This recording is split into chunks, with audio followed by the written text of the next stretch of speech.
Bienvenue dans Être soi au féminin, le podcast pour les femmes qui osent se réinventer pour enfin s'assumer dans toute leur singularité et leur puissance. Je suis Elisabeth Souriau, j'accompagne les femmes sur leur chemin de transformation alchimique, de l'ombre à la lumière, pour réveiller leur nature authentique, partir de leur créativité naturelle. Ce chemin de reconnexion, je le marche depuis près de 30 ans. Il m'a permis d'explorer plusieurs approches, jusqu'à sentir ce qui me fait le plus vibrer et qui est au cœur de toutes mes propositions.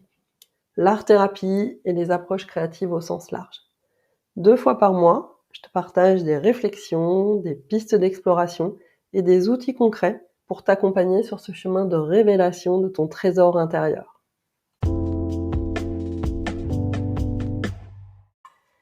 Bonjour et bienvenue dans ce nouvel épisode dans lequel je t'emmène en voyage au pays des loyautés et des déloyautés.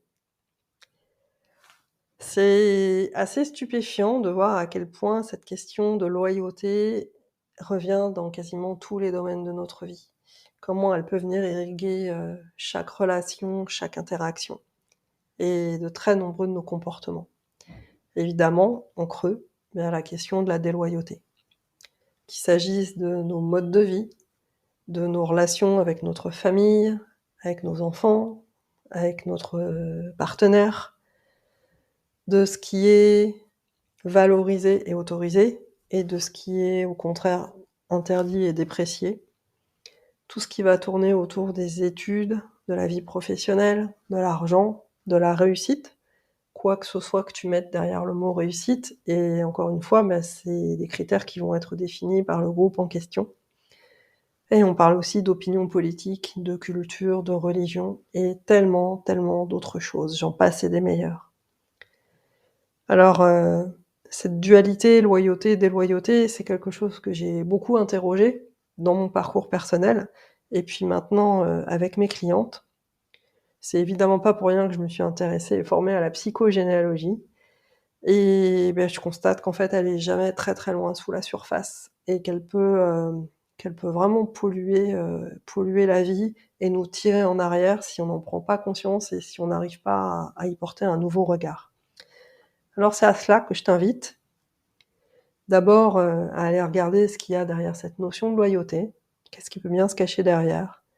Comment chaque groupe, chaque famille, chaque relation va créer ses propres règles et comment ces règles, elles définissent les critères de la loyauté, mais aussi d'une future potentielle déloyauté à venir. Et pour finir, je voudrais t'inviter à changer de regard en revenant à toi-même et en te demandant si finalement la première déloyauté, ça n'était pas d'être d'abord et avant tout loyal à toi-même. Je te souhaite une très bonne écoute, on y va.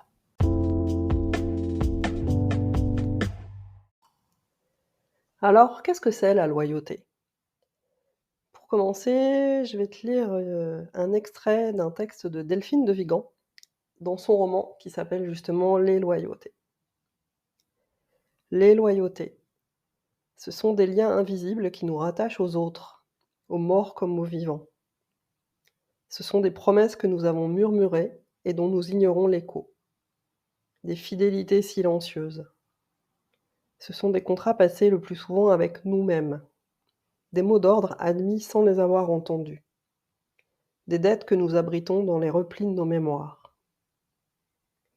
Ce sont les lois de l'enfance qui sommeillent à l'intérieur de nos corps. Les valeurs au nom desquelles nous nous tenons droit. Les fondements qui nous permettent de résister. Les principes invisibles qui nous rongent et nous enferment. Nos ailes et nos carcans.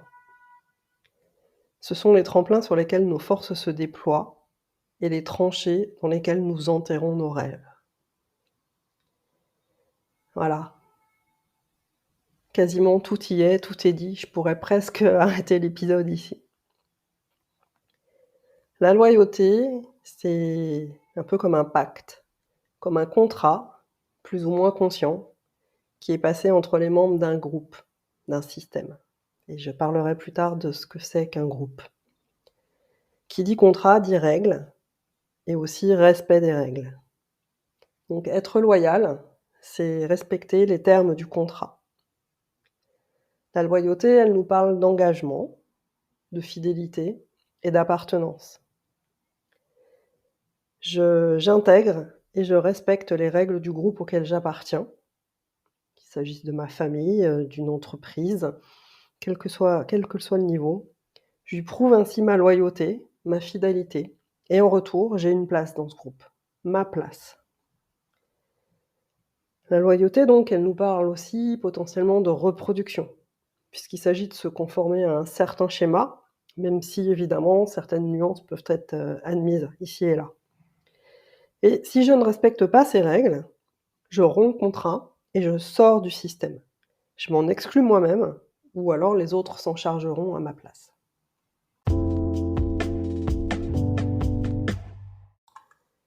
Le groupe, c'est d'abord et avant tout la famille au sens large. L'arbre généalogique, qui inclut les vivants comme les morts, les personnes qui nous sont totalement inconnues, tout autant que nos plus proches, nos plus intimes. Mais le groupe, ça peut aussi être un sous-groupe, un duo, un trio. Par exemple, la relation parent-enfant, une relation mère-fille, mère-fils, le couple en lui-même. Le groupe, ça peut aussi être les relations amicales, l'entreprise au sens large, une relation hiérarchique. Un pays, parfois plusieurs pays pour ceux qui ont quitté leur pays d'origine, avec souvent une tension qu'on va retrouver entre terre d'accueil, terre natale, et tout ce que ça va impliquer en termes d'évolution, de changement sur les repères, les modes de vie. Alors, en fait, il n'y a pas de standard pour ce qui est des règles. Chaque groupe va créer les siennes propres, en fonction de son histoire, de ses propres loyautés antérieures, de ses valeurs. Donc la loyauté et la déloyauté, elles viennent se tisser à partir de critères propres à chaque famille, chaque personne. Et c'est comme ça qu'on va avoir des générations de médecins, des générations de professeurs, des familles de gauche ou des familles de droite, si tant est que ça ait encore un sens. Alors, ça peut être un vrai choix conscient dans certains cas. Mais ça peut aussi être une forme de loyauté. Et parfois, il peut y avoir un peu des deux. Et tout choix différent va être vécu comme une vraie rupture, une espèce de trahison. Quand j'étais étudiante, j'ai fait 2 de mes 3 stages dans l'automobile et j'y ai trouvé mon premier emploi. Mais en fait, je ne l'ai jamais vraiment choisi. Ces stages, cet emploi, ils sont venus à moi d'une certaine façon et c'était vraiment pas le secteur dans lequel j'aurais souhaité évoluer, mais alors de très, très loin. Et par contre, c'est l'univers dans lequel quasiment toute ma famille a évolué, toute ma famille a travaillé. Mon grand-père paternel, qui a même, d'après l'histoire familiale, créé un des tout premiers garages quand la voiture a commencé à se développer. Mon père, 3 de mes oncles et plus tard ma mère. Et ensuite, moi. Alors, à l'époque, ça ne m'a pas échappé, mais j'avais pas vraiment conscience que ça pouvait être, une forme de loyauté. J'y voyais une répétition, mais je voyais pas tout ce qu'il pouvait y avoir derrière. C'est après que ça m'est apparu.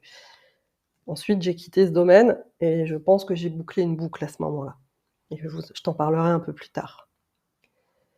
La répétition, elle peut être plus subtile. Un enfant, il peut s'interdire de faire mieux que ses parents, mieux dans ses études, mieux dans la carrière qu'il va construire, mieux dans sa vie amoureuse. Parce que gagner beaucoup d'argent, créer une relation de couple qui va être, durable et harmonieuse, ça peut aussi être vécu comme une forme de déloyauté. Une fille, par exemple, qui a vu sa mère malheureuse dans son couple, peut très bien consacrer toute son énergie à sa carrière professionnelle et se désinvestir de toute relation pour ne alors on peut se dire que c'est parce qu'elle a eu cet exemple, de sa mère malheureuse et qu'elle a pas envie de reproduire, mais elle peut aussi s'interdire de prendre le risque de réussir là où sa mère a échoué. Je mets évidemment des guillemets à réussir et à échouer, mais je pense que tu comprends l'état d'esprit. Alors ce terme de loyauté, en fait, il est toujours présenté comme une qualité, comme une vertu et donc très valorisé. D'où, de l'autre côté le revers de la médaille, d'où ce sentiment de déloyauté, de trahison quand j'agis, quand je pense différemment à partir de mes propres règles et que je romps avec l'équilibre qui était créé jusqu'ici.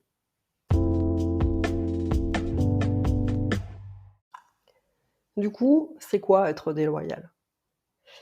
Eh bien, je me sens déloyale, ou les autres vont me trouver déloyale, quand je m'éloigne trop de mon groupe, quand je ne respecte plus les règles de base qui ont été fixées. D'une certaine manière, c'est comme si je m'excluais. Je prenais tellement de recul que j'en arrive à une forme de rupture, plus ou moins radicale, et qui va générer une forme de malaise. Un mélange, un mélange vraiment complexe entre culpabilité, honte, tristesse, colère, même s'il peut y avoir beaucoup de fierté, parce que je sais que je suis mon propre chemin, que c'est parfaitement juste et que je le fais pour moi. Mais c'est un peu comme si je laissais les autres en arrière. Je peux avoir la sensation d'être, infidèle, de les trahir, peut-être aussi de moins les aimer parce que je commence à me sentir différente et donc de me trahir moi-même d'une certaine façon, de trahir de là où je viens. Quoi que ce soit derrière de là où je viens. C'est un peu comme si j'avais besoin de m'ajuster à un nouveau standard, de trouver un équilibre et de m'aligner à des nouvelles règles que je vais fixer moi-même. C'est moi qui les choisis et je me construis d'une certaine manière une nouvelle identité, je trouve un nouvel alignement et ça peut être parfois un très, très long chemin, tant on peut, osciller entre les 2 et parfois se sentir tiré en arrière. Alors, je parle pas d'une déloyauté qui va être en mode rébellion, du genre, «Ouais, mais de toute façon, je fais ce que je veux, allez tous vous faire voir, j'en ai rien à foutre». C'est pas ça, parce que dans ce cas-là, je pense que la loyauté, c'est pas le sujet. En tout cas, c'est pas le sujet de la personne qui réagit comme ça sur le moment. Par contre, ça peut l'être pour les autres. Ça peut être pour le reste, de la famille, par exemple, qui va se sentir, renié, rejeté, qui va souvent rien y comprendre, qui va bien se demander ce qu'elle a bien pu faire pour en arriver là et ça va être d'autant plus fort que je vais m'affirmer avec violence et que le rejet va être brutal. Pourtant, je suis pas certaine, même dans ce cas-là, qu'on puisse vraiment faire l'économie à un moment ou à un autre de cette question et de la culpabilité potentielle qui va venir avec. Une de mes anciennes collègues, qui vit à Paris, retourne régulièrement voir ses parents, qui eux sont dans le sud. Et dans une conversation, elle me disait qu'en fait, elle ne leur parle jamais vraiment de sa vie, jamais en profondeur, tout simplement parce qu'elle sait qu'ils ne comprendraient pas. Elle a un très bon salaire, elle sort beaucoup, elle a des fréquentations qui n'ont rien à voir avec le milieu, dont elle vient et en fait, c'est un peu comme si elle avait changé de monde et du coup créé une sorte de barrière. Alors, en fait, je ressens aucune culpabilité de sa part. Pour elle, c'est pas le sujet. Par contre, il y a quand même une forme de fidélité puisqu'elle s'interdit de montrer ouvertement à quel point elle a changé, à quel point sa vie a changé et n'a plus rien à voir avec celle de ses parents. D'ailleurs, Annie Ernaux, Édouard Louis, ils ont beaucoup écrit sur ce sentiment d'être des transfuges. Eux, ils parlent de transfuges de classe et le mot transfuge, il est vraiment hyper fort. Être un transfuge, c'est trahir une cause et passer à l'ennemi. C'est vraiment pas rien et ça dit bien toute la charge, toute l'émotion émotionnelle qu'il peut y avoir derrière ce ressenti de déloyauté, d'un côté comme de l'autre, de celui qui «trahit» entre guillemets et de ceux qui se sentent trahis.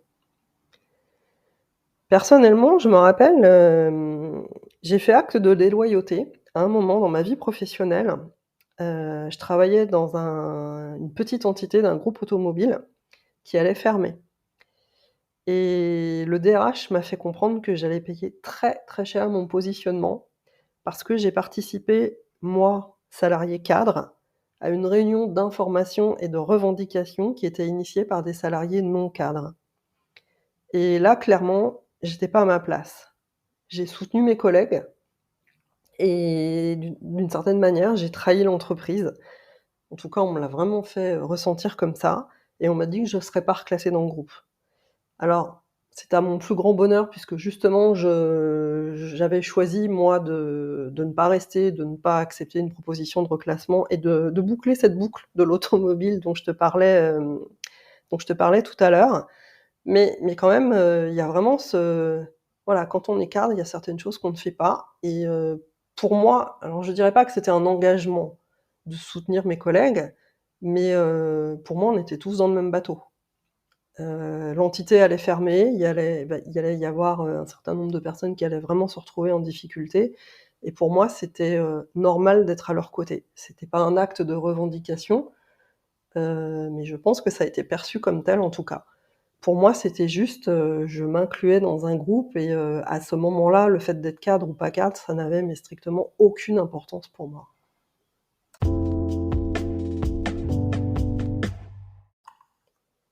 Pour finir, j'ai envie de t'inviter à sortir de cette dualité loyauté, déloyauté, d'une certaine manière, dualité entre le bien et le mal et à changer de regard sur ce que devrait être la loyauté et de ce que pourrait être la déloyauté.